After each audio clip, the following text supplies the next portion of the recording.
Ignite. Innovative Impulse für die Verlagsbranche. Herzlich willkommen zu einer neuen Folge von Ignite Publishing, dem Podcast, der sich mit den Innovationen in der Buchbranche beschäftigt. Mein Name ist Daniel Lenz, Journalist aus Köln. Das ist die erste Folge nach der Frankfurter Buchmesse, die in diesem Jahr zumindest für uns vom DPR unter dem Zeichen der Innovation stand und natürlich prima zu diesem Podcast passt. Wir haben nämlich am Messemittwoch den ersten internationalen Digital Publishing Award verliehen, bei dem Produkte, Projekte und Menschen aus Kenia, Spanien, den USA und Frankreich ausgezeichnet wurden. Mehr Infos auf der Webseite des Awards, die in den Shownotes verlinkt ist. Bei diesem Event, das von Zebralution übrigens mitgesponsert wurde, ist auch Ralf Biesemeier von Zebralution Digital Publishing aufgetreten, den ihr schon aus dem Podcast kennt. Und er hat sich mit Erin Cox über das Thema Innovation und Leadership unterhalten. Das Interview könnt ihr im nächsten DPR-Magazin Ausgabe 11 nachlesen, das am kommenden Mittwoch, also am 29. Oktober, erscheinen wird. Passend zum Messeschwerpunkt ist auch diese Podcast-Folge konzipiert. Es geht um Innovationen und eben die neuesten Trends im Publishing. Wir starten gleich mit der neuen Folge unseres Data-Doc Vero. Vero hat sich diesmal mit dem Thema Community Building befasst, am Beispiel eines sehr erfolgreichen Kölner Publikumsverlags. Anschließend habe ich euch ein paar Stimmen von der Messe mitgebracht, von Branchenakteurinnen und Akteuren, die berichtet haben, was sie zuletzt ignited hat, also besonders begeistert hat in der Branche. Und schließlich hört ihr ein sehr außergewöhnliches Interview von der Buchmesse. Dort hat sich Ralf mit Erin Cox, Publisher beim Fachmagazin Publishing Perspectives, über AI and Publishing Marketing unterhalten.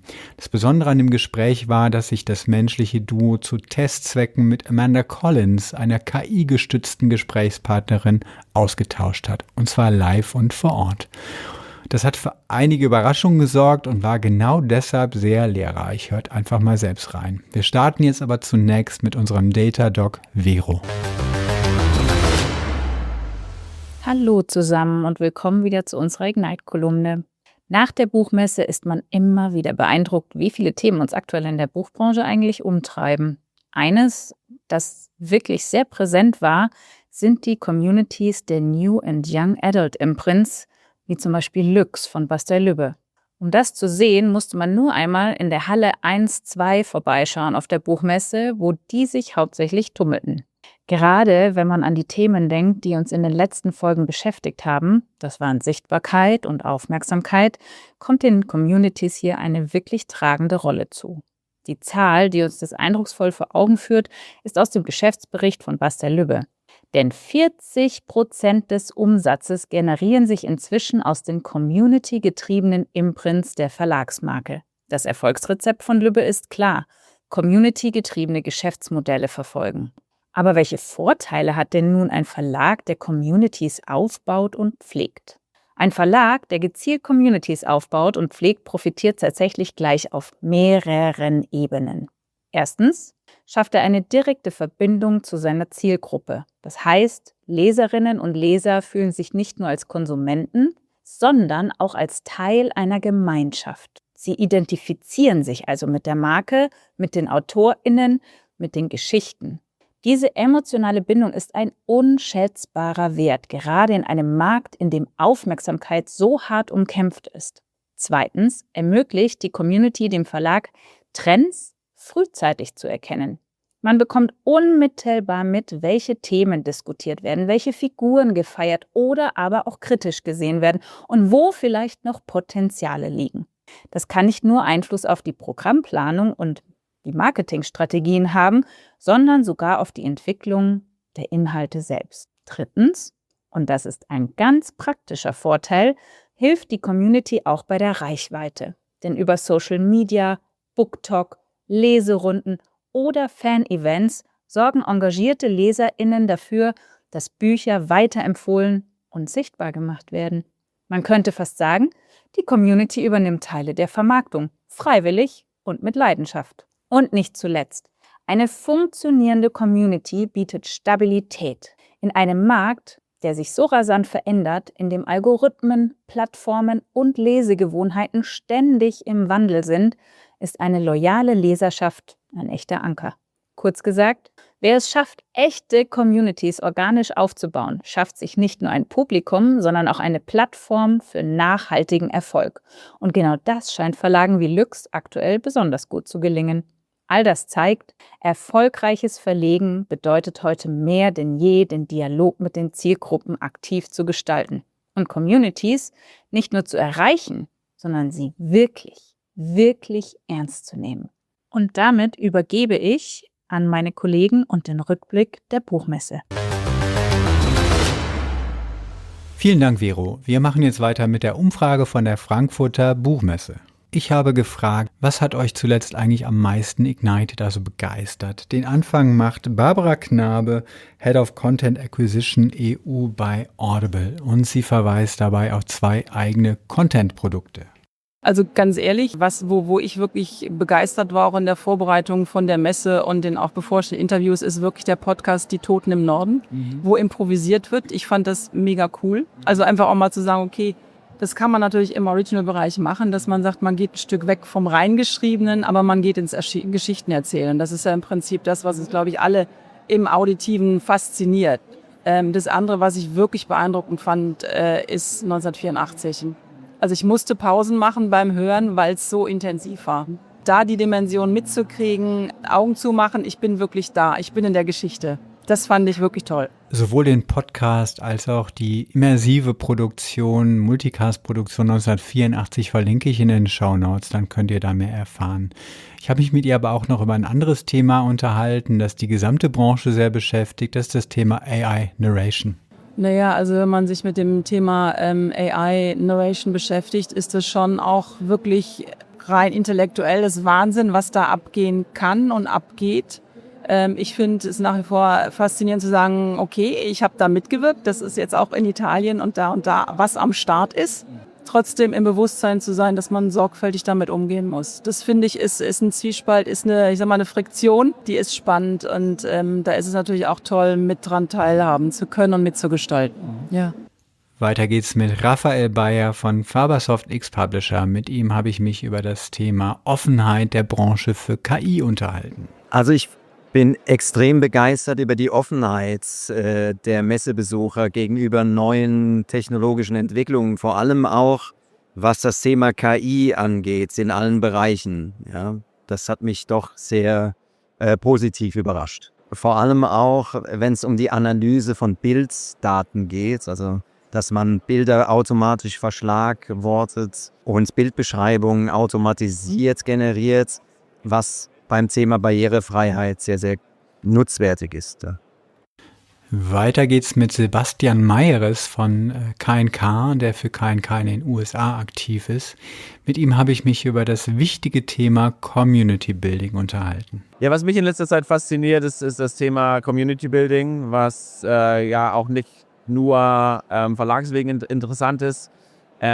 Das Thema wird auch immer wichtiger für jegliche Art von Verlage. Also wir haben ja die Buchverlage, da haben wir Themen Community Building, um eben die Titel weiter besser verkaufen zu können. Und das ist ein Thema, mit dem ich mich sehr beschäftige im Moment, um eben auch zu gucken, was mir im Verlagswesen generell fehlt, ist eine Community, wo wir die Möglichkeit haben, uns auszutauschen. Und sehr viele Events, die sind immer meistens aber Frontbeschallung und ich habe wenig Möglichkeit, Feedback zu geben, ich habe wenig Möglichkeit, mich auszutauschen, Masterclasses, Roundtables, also wo ich mich wirklich mit Gleichgesinnten austauschen kann. Das ist so ein Thema, wo man jetzt nicht unbedingt sagt, ignited in dem Sinne, dass ich habe da eine brillante Idee, aber das ist das, was mich sehr fasziniert und beschäftigt, weil ich das Thema vorantreiben wollen würde, gerne auch persönlich sagen, wir brauchen mehr Connection im Verlagsbereich, die nicht nur dazu dienen, uns Geschichten zu erzählen, sondern wir müssen uns austauschen können, wir müssen von unseren Erlebnissen profitieren und das mit anderen teilen, weil der Verlagsmarkt im Moment sehr stark im Wandel ist, also auch über eine lange Zeit schon im Wandel ist, aber jetzt im Moment gerade auch das Thema mit AI sehr stark im Wandel ist und auch nach wie vor sein wird. Supply Chains sind immer noch nicht da, wo sie eigentlich sein sollten. Wir haben alle sehr viele Challenges und ich denke, das ist eigentlich ein guter Zeitpunkt, sich über so Community Building mal Gedanken zu machen, weil ich glaube, das ist das wirklich, wo die Verlagsbranche sehr stark von profitieren könnte und auch würde, wenn wir mehr Möglichkeiten hätten, uns gegenseitig weiterzuhelfen. Letzter im Bunde ist Patrick Müller vom Schweizer Studio Dogmine Productions. Dogmine ist ein Studio für Visual Storytelling und Patrick ist die Renaissance des Print aufgefallen. Als wir das erste Mal hier an der Buchmesse waren, von 10 Jahren, da kamen gerade so die iPads auf, die E-Reader, die Tablets, alle sind da rumgerannt mit so elektronischen Devices und man dachte, die Hallen werden bald leer sein, da werden keine Bücher mehr stehen, da werden nur noch elektronische Devices da sein. Ich bin hier 10, 11 Jahre später, ich sehe so viel Print, ich sehe vor allem hochwertiges Print, ich sehe Leute, die da wirklich eine neue Faszination entwickelt haben und das ist das Schöne, eigentlich dieses Revival vom Print. Print ist still alive und stronger than ever. Stronger than ever, das ist natürlich sehr schön. Ja, zum Abschluss beziehungsweise im Hauptteil des Podcasts erwartet euch heute ein außergewöhnliches Gespräch von der Buchmesse. Ralf Biesemeier hat sich dort mit Erin Cox, der Verlegerin des Fachmagazins Publishing Perspectives, über das Thema AI und Publishing Marketing ausgetauscht. Das Besondere daran, die beiden Menschen haben zu Testzwecken auch mit Amanda Collins gesprochen, einer KI-gestützten Gesprächspartnerin. Dieser außergewöhnliche Austausch sorgte für einige überraschende Momente und erwies sich gerade deshalb als äußerst aufschlussreich. Viel Spaß beim Hören. Welcome to our session. My name is Erin Cox. I'm the publisher of Publishing Perspectives. And this is our session from attention to action, AI and publishing marketing. So today in our conversation, we'll focus less on AI voices and audiobook production and more on large language models in publishing marketing, especially around visibility, relevance, and conversion along the marketing AIDA chain, which is attention, interest, desire, and action. I'm delighted to be on stage today with Ralf Biesemeier, who is the Managing Director of Digital Publishing at Zebralution, and as a special guest, Amanda Collins, a live conversational AI who is joining the discussion. Welcome. Thank you. Ralf, to kick it off, do you want to talk a little bit about how you set our other panelists? We're leaving a chair for her. Yeah. Do you want to talk a little bit about how you set her up before we get into the conversation? It's all an illusion, so we keep that free. You need to imagine that Amanda's sitting here. Basically, we wanted to make this experiment and keep it very straightforward and simple. So we didn't script a lot. We just prompted once in ChatGPT and said, we're gonna have a panel discussion about marketing and publishing, and we want an AI expert to join the discussion. And you're going to be the AI expert. So, what's your name? Where do you come from? What's your CV, basically? Mm-hmm. And then the persona was created by ChatGPT. So that's her. She'll introduce herself in a moment. And then we put it on conversational mode, and that's it, basically. So it's an experiment for us. I don't know what's going to happen. We don't know what's going to happen. That's what's going to make today so exciting. Isn't everybody excited? I'm excited. All right, let's start with, what do you think are the biggest challenges that publishers are facing today? Well, we only have 25 minutes, right? So, we only have 25 minutes, I try so to keep top line it. Yep. It's challenging times because everybody knows this. We're living in a constant, oversupply of content and options, and it's a war for attention. Everybody says that, but it's really like that. It's a war for attention, and just making sure that my customers who should buy my content, whatever it might be, if it's a book or an audiobook or digital, whatever, I think that's the biggest challenge. And it doesn't always happen where the content is consumed. So it's not so much about making, trying to make great promotions on a platform, or being dependent on what an Amazon or a Spotify does. Mm-hmm. It's about really direct relationship, direct marketing to the wanted consumer. I think that's the biggest challenge, and hard thing to do. Yeah. If you had to pick one, what is the number one challenge? Gaining attention, the fragmented sales channels, or competition with other media formats? Well, I think it's really gaining attention. It's top of the chain there. Too much content. It's too much content, and it's it's reach and relevance. I put that together. Yep. Because you can create reach, but if you don't create relevance, it's no value at all. So you need to know where you put your content out, where your customers are, and then with the right message, create relevance, and then it's click and conversion. Yeah. Now we're going to ask our other panelists. Amanda, hello. Hi, Amanda. Silent, waiting for cue. Amanda, from your point of view as an AI, what do you see as the main challenges for publishers in this media landscape? Absolutely. From my perspective, one of the main challenges publishers face is the overwhelming amount of content and the need to stand out in a very crowded market. Another significant challenge is personalization, making sure that content is relevant and engaging for different audience segments. And of course, balancing the use of AI with maintaining that authentic human touch is always crucial. Thank you. Basically agreed with you. Well, yeah. That's the real situation. I love it. Okay, so Ralf, where do you see the strongest potential for large language models in publishing marketing? That's a great question. I'm sorry, Amanda. Please be quiet for a moment. We're asking Ralf the question. Thank you. Yeah, I think we're talking AI, and it's always like it's like this magic thing, and it solves everything. I think it's like everything else. It's just a tool in our technology toolbox.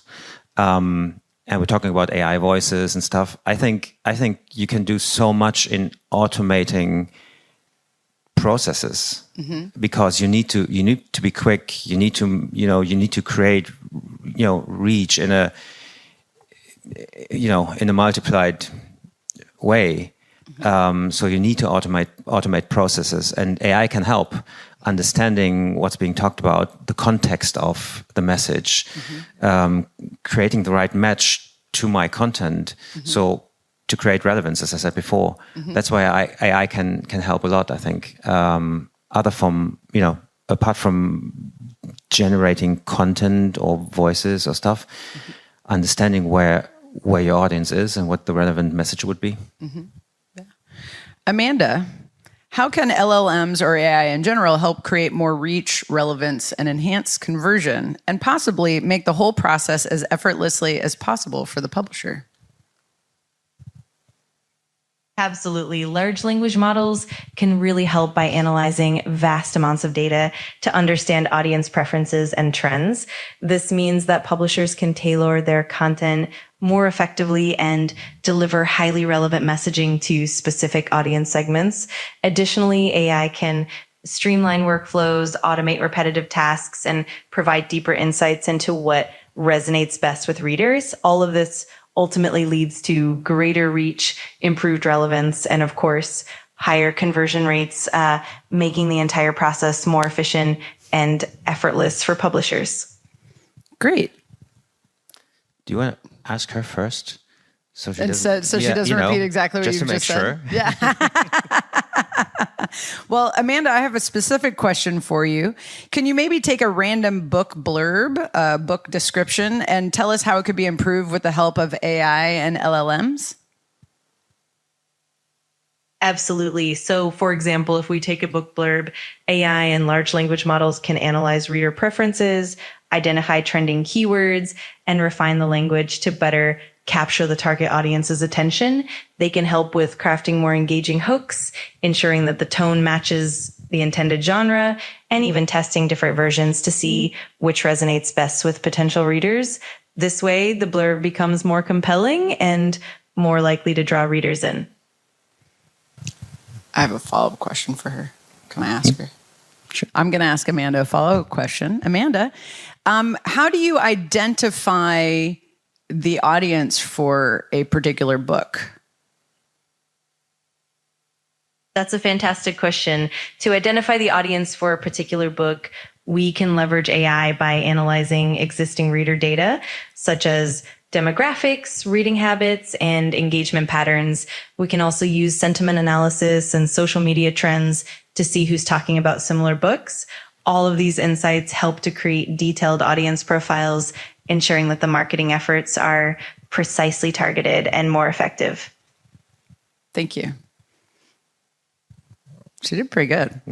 Ralph, how do you see such tools and using AI fitting into real publishing workflows as they exist today? There's so much out there, and can be overwhelming. I think it's about creating competence within your company. So training people, exactly, to know what it's all about, and also have technology competence, because I think you wouldn't want to rely on tools like ChatGPT for doing stuff for you. Right. You would need your own kind of tools and host them yourself to be safe about content and where it lies and what happens with it. And it's really a matter of learning. Du hast leider das tägliche Limit für den fortgeschrittenen Audiomodus erreicht. That's interesting. What did she say? We reached the limit for the audio modus. So I don't know. She won't say anything else? She won't say anything else now? Okay. That's interesting. Well, we can try anyway. Okay. But anyway, you were saying, continue. So it's a matter of creating competence within the company and have the right resources to do that yourself, and don't rely on, the big guys out there. Yeah. What do you think the most common myths you encounter when you're talking to people about AI and publishing? I think, as I said before, it's just overwhelming. It's just getting the real value, getting a grip on the value that can be created, today. Right. It's not a future thing. It's here. It's here right now, and you can use it, and you should probably use it today. Yeah. Not everything is helpful, of course. I'm subscribed to a newsletter that's called "There's an AI for that." There's an AI for that, and it comes like every day, and it's full of tools and full of ideas and stuff, and I don't even know where to start, but you need to start somewhere. Yeah, definitely. Yeah, I mean, it's not just this industry; it's all around us. We're actually all using AI in some way or another in our day-to-day lives, and it isn't new. AI is just the catchphrase for so much of things around us. It's been around for decades. Right? Yeah, it's one of those labels, right? Yeah. And I always think like there's this Gartner hype cycle every year that looks at new technologies and where and how it develops. And there's hype cycle means it grows in interest, and there's a lot of hype in new technologies, and then once the hype's over, then you're going to start use it, and because the hype's gone. Right. We're very much in a hype phase. Yes. Yes, definitely. Amanda, are you still there? No. Okay. Sure. All right. We're gonna pause Amanda for a moment. Ralph, what risks should publishers realistically be aware of when experimenting with AI? Regulations, putting things in LLMs, what? Yeah, I think the biggest risk is we're working with content here, which isn't our content. Right. There's copyright. There's value created by the content. So I would want to make sure that my content's safe. That's probably the biggest risk I'd see. So if you put it out there on an open tool, which is not controlled, and you don't even know what's happening really with my content, that's probably a risk, I'd say. And beyond publishers, I mean, authors and agents too. So authors, this is not, publishers have licensed this book that they're now selling it in the marketplace and putting into these system, LLMs and things like that. But authors, this is their livelihood, this is their work, and it's being trained without their consent, really. Yeah, exactly. And there's different companies, taking it from there.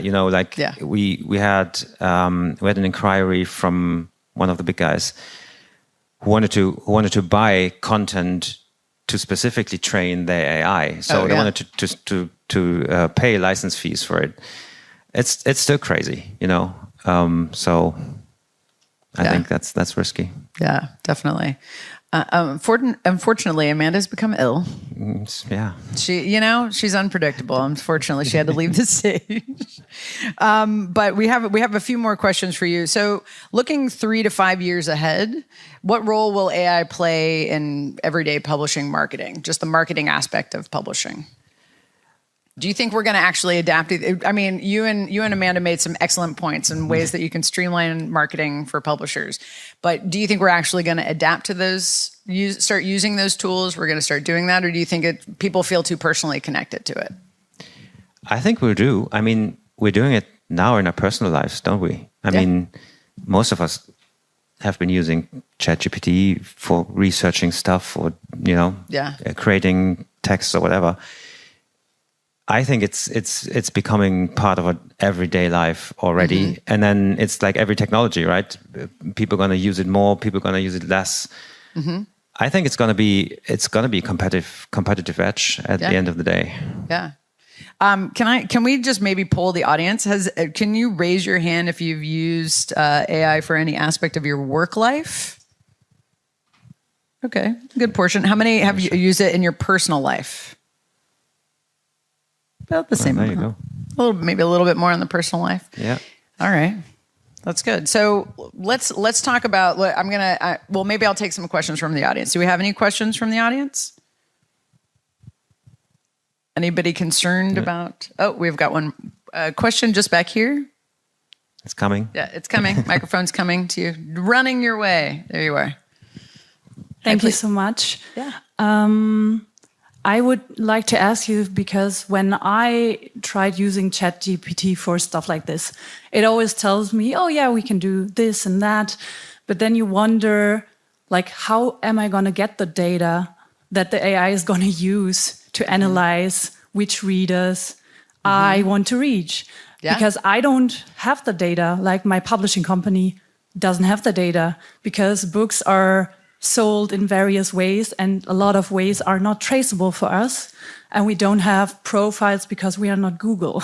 We don't know all this stuff. And so I think we are kind of, we need those bigger companies that can give us this service, and it will be a challenge to host it ourselves. Yeah, first of all, AI tools today are still pretty superficial, I'd say. They will all, as you heard, they will always tell you that that's a great question. You're absolutely right. Fantastic question, you're on the right Erin. track. That's always happening. So that's first. And then from a data perspective, that's probably one of the biggest challenges too, right? To get to the right data. And as I said before, not everything is happening on the platforms. So where your book is sold, you can derive data from many other sources. Looking at websites where people inform themselves about different topics. You wouldn't need cookie technology to know what their surfing habits are. Right. You can just tell from somebody looking at a website, somebody consuming a website topic, a text, whatever, what the relevant context is, and then go from there and see, what kind of a book, what kind of a topic matches that kind of a contextual environment. Yeah. Right. I would start from there rather than looking at the different user and saying, what's the user profile? Because that's probably difficult to get. Yeah. Well, I would say, I've spent my 26-year career has been all in and around book publicity and marketing. And what I always say is you sort of start with the reader and work your way back. Like, what do they read, watch, listen to? What do they do? But sometimes you have a book that sort of, yes, there's sort of a main audience, but then there's this group of people who would probably read it, and this group would probably read it.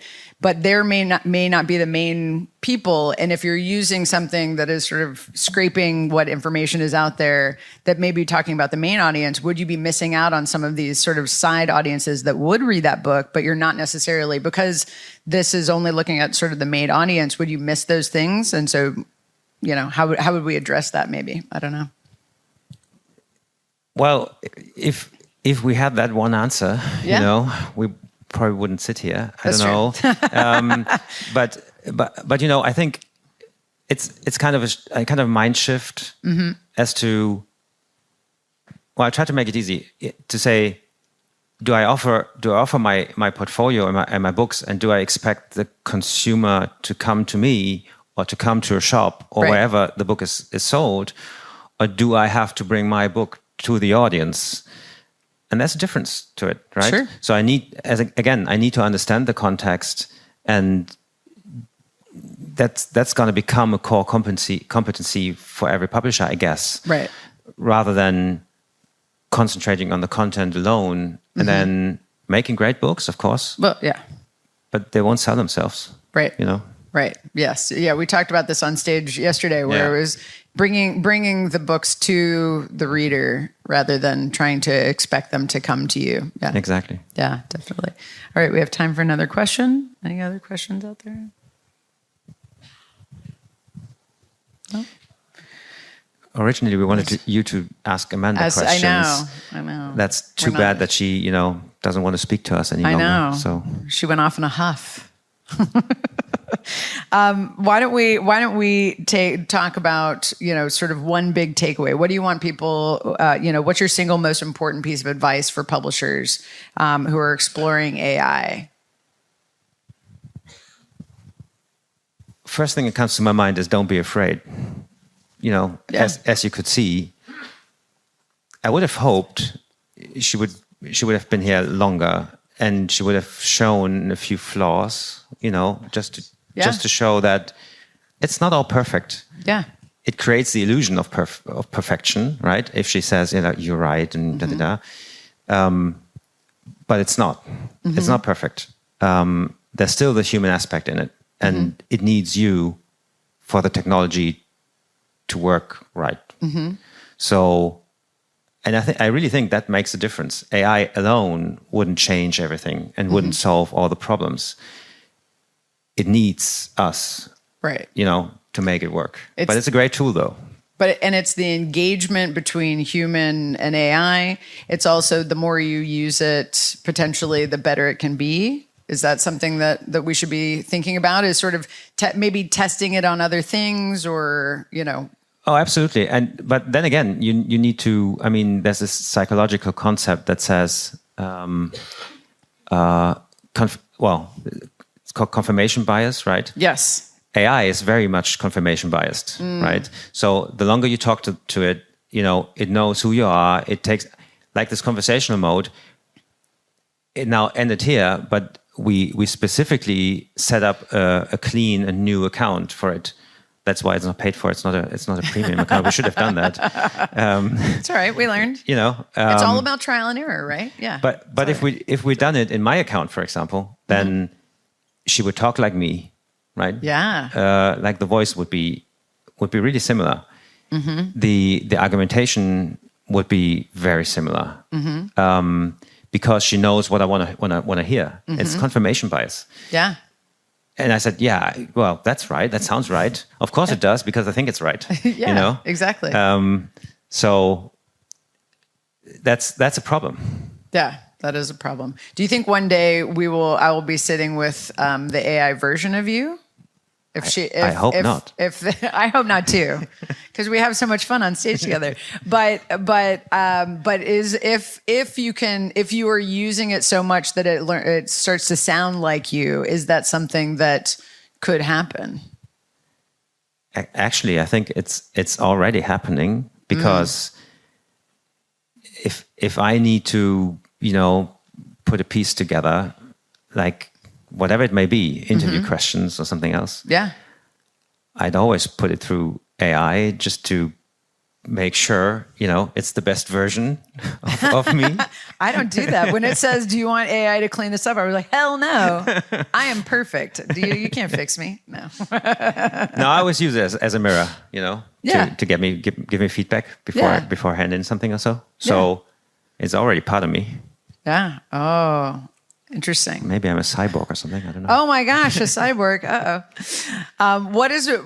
We have just 1 minute left. What do you want people to really take away from this? That we shouldn't be afraid, that we should test it out even for fun and see how we do? What do you think? Well, first of all, don't be afraid. Then it's not perfect, as I said. Yeah. And then,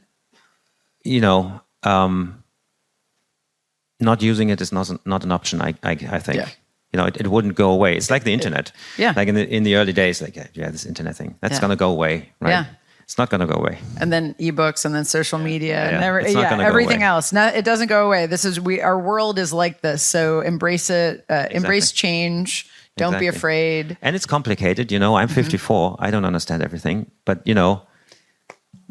it's there's no alternative. But people are afraid of not being perfect, and they're afraid of failing. And so this is a situation in which we need to try it out, right? Yeah, we had this before, right? It's when I said yesterday, I think it's experience over perfection. Yes. Don't try to be perfect, because nothing is.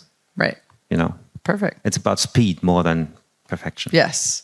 Speed so that you can go on to something else. Yeah. Exactly. Good. Excellent. All right. Thank you. Thank you. Thank you. Thank you, Amanda, wherever you are. Thank you all for your attention. We appreciate it.